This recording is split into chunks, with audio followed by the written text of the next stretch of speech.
So at least once a week over the years, someone asks me, how do I get into tents? I've gotten pretty good at telling the story quickly. So I'll do the quick story that I give everyone, and then I'll get into a little more detail. Story is, I went to school in Buffalo, New York. My second semester, I met a kid who worked for a tent company that worked out of Buffalo, Rochester, and Orlando. I'd occasionally go with him on some tent jobs. So I learned a little bit about it.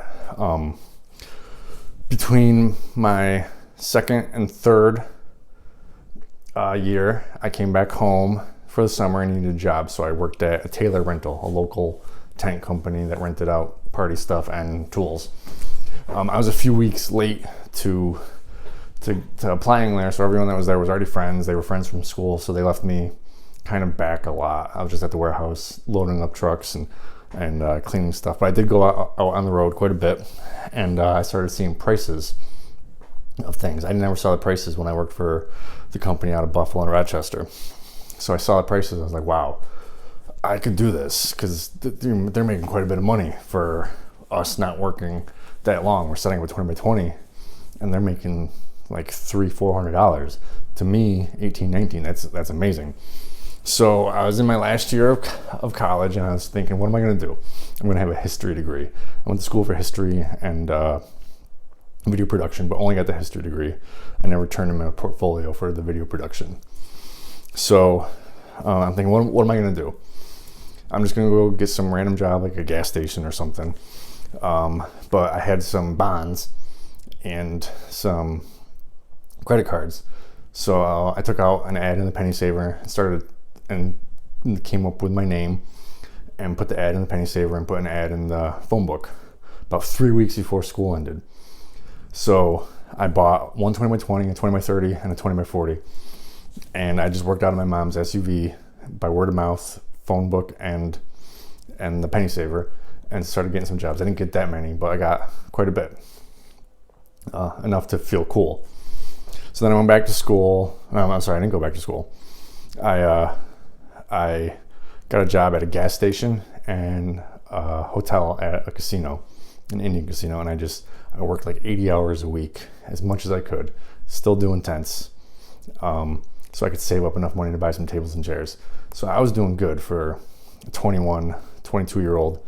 I was doing good. My money from the two jobs, I was just saving.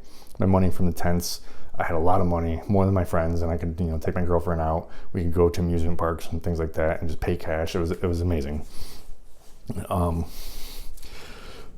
So I saved all my money so I could buy some tables and chairs, because everyone wanted tents with tables and chairs, but I didn't have any. So they'd get the tents from me, and they would get tables and chairs from another rental company or a church or a friend or something. So I was seeing money left on the table. So I saved all my money up from the summer and bought 100 chairs, brown chairs, and 10 8-foot banquet tables. So the next summer I was doing even better. I bought a Chevy S10 and I worked out of that. I would go do a job and come back and go do the next job and then come back. And I was making like about 20 grand a year. I told this to my friend out of the Buffalo, Rochester area, and he was pretty impressed by it. The company that he was working for didn't give him a lot of benefits. He was basically running their whole multi-million-dollar company, and they treated him like he was just a random employee. So he decided to leave and start his own tent company, and he knew everything. So he got right into weddings and big tents and things like that. Power's going down. But he was doing good, but he was like getting over $100,000 his first year. He convinced me that I needed to get a website. I didn't think of it. It's early 2000s. Didn't think I was going to get a lot of business from a website. Didn't know how to make a website. So I found one of my mother's friends, who could make a simple website, put my pictures up there, prices of items and things, and it like took off. I didn't even own half of the stuff that I put on the website, because he convinced me I needed to get into weddings, big tents. But when you're just driving around, you don't see big tents in people's yards. It's not often as a young person that you go to a tented wedding. So I wasn't even thinking about it. But he convinced me after he told me how much he was making. So I put it on my website over the winter. I booked the entire summer with a big tent, some white padded chairs, dance floor, sidewalls, lights. I didn't own any of it. So at that time, I ended up getting a pretty decent job in an office. I thought I was going to be an office guy. It was at an insurance company. I was doing some insurance stuff. And I was thinking I'm going to climb the ladder, get promotions, get raises, keep going and going, and just be there for the rest of my life. But I didn't like it. I don't like office stuff. It's horrible. I hate taking directions from people. I hate all the politics and everything. But that place had a bank for the employees, and they gave me a $20,000 loan, half secured with a truck I had at the time, and half unsecured. So I took the $20,000, bought everything I needed for all the weddings I had booked, and then I asked them if I could go out on part-time. So I was only working, I think Monday, Tuesdays, and Thursdays. So that Wednesdays I could set up the big tent. Fridays I could set up the little tents.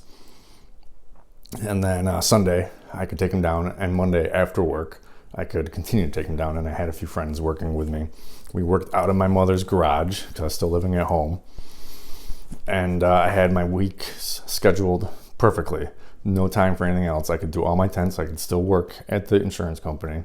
And then one week, someone called and said they needed a big tent for that week. And I said, I have it available, but I don't have the time. I can't do it. So I said bye to him. Also at this time, me and my girlfriend at the time were trying to buy a house. And I needed a job, like a real job, in order to get a loan. So I had to stay at that job part-time so it looked good for the loan. Well, that same week we were closing on the house.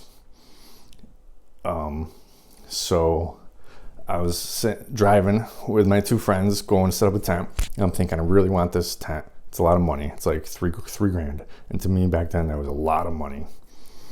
So I called them back and I said, yeah, I can do it. And then I said, well, to myself, I'm going to have to figure out what I'm going to do with my job. So the next day, we closed on the house. It all came through and we signed the paperwork. We had a house. So in the afternoon, I went into work and said, I gave my 2 weeks notice 2 weeks ago. And they're like, what? Yeah, I got to leave. So they escorted me out because they didn't want me taking any information along. So I signed a house and quit my job that day. And now I had to make this work. So for that first year, I made 80 grand, but after expenses and everything, it was more like 30, 40. So it was doing all right. So we moved everything from my mother's garage to my new garage. And we worked out of there. And over that winter, I was still scared. So I got a job at Pier 1 Imports, putting together furniture. I had saved enough money to get through the winter, but I was still scary. So I got that job. And then the summer came around again and I booked everything. And my philosophy was just say yes to everything. If I don't know how to do it, I got 6 to 3 months to figure it out. So I said yes to everything. I overbooked a lot too because I was only working out of Excel. I didn't have a real rental program, so it didn't keep track of how many chairs were out. And I'll do that all in my head, so I overbooked a lot. So I ended up spending a lot of money to buy the things that I overbooked on. And because of that, I just naturally grew. And we soon outgrew my garage. I called the dude to check out a building he was selling, a realtor, and he said, well, that building, they're trying to lease the full 15,000 square feet to one person. He told me he had a building that might work for me. So I went to look at it. It was kind of shabby. It was this really long building and people started sectioning things out. So I took one section, had to build a wall, had to clean it out. It's 1,500 square feet for $150 a month. That's, if you know anything about rent, that's crazy. That's 10 cents a square foot.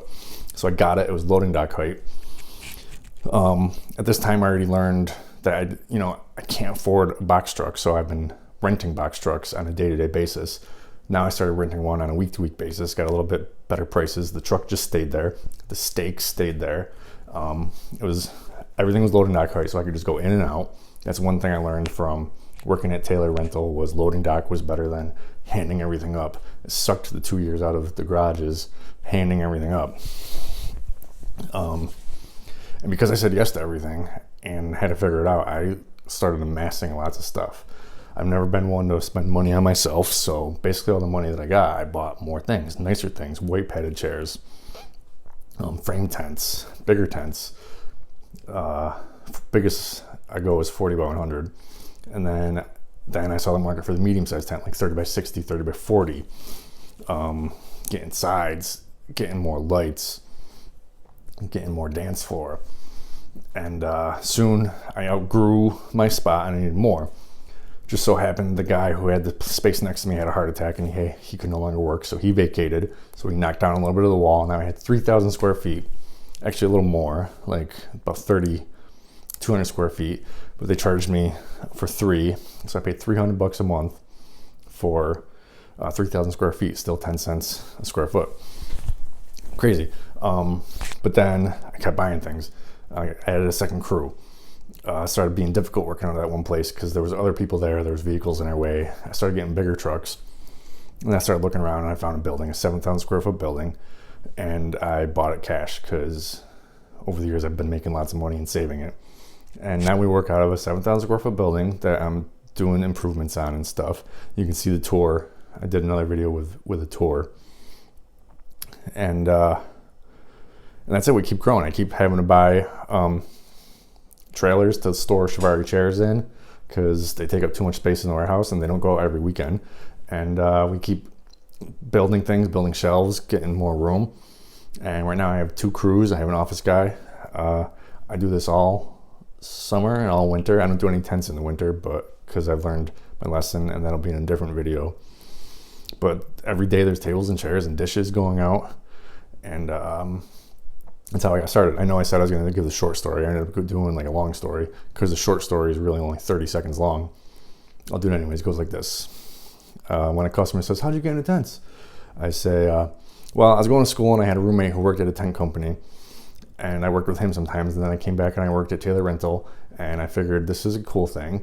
So I started doing it, and then eventually he saw I was doing well and he left and he started getting big, and he convinced me to get a website and get some big tents. So I did. And it's been what it is now, and that's how I got into tents. A lot of people ask me what I do in the winter.